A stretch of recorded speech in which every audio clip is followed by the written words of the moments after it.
De OV-chipkaart die de strippenkaart vervangen mat is nevens een meerderheid in de Tweede Kamer nog net voor 100% betrouwbaar.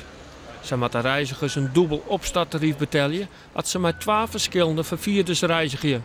De provincie Friesland had het smoor in. We vinden het net een goede zaak, omdat er mooi op een er een zweem van onduidelijkheid komt door de OV-chipkaart en de strippenkaart. En dat betekent dat mensen net meer weten wat zo'n tab binnen. En we willen mensen ook vaker in de bus en in de trein hebben in Friesland. En dit draagt er net om bij. Het is voor de tweede keer dat afschaffing van de strippenkaart uitgesteld wordt.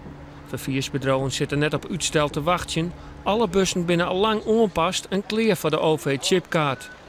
Nog langer stempelje kost het tijd en geld en dat zal naar alle gedachten op de provincie verhellen worden.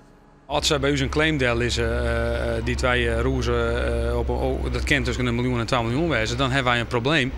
En dat zullen wij dan wel deel is werd het probleem veroorzaakt wordt en dat is in Den Haag.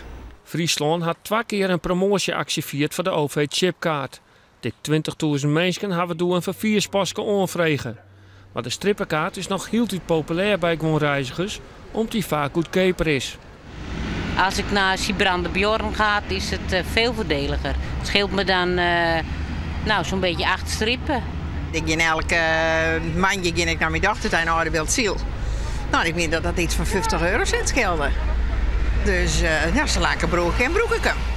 Zij binnen dus blij dat de strippenkaart ook na 30 juni geldig blijft. Toch gaan we buschauffeurs ze staren gewoon skinhard nocht. Ik vind het heel spiedig. Nou, voor de meesten. Ze weten net wat ze aan tab binnen en men doet maar. En het wordt alweer hartstikke duur. En ik vind het heel jammer dat het zo moet.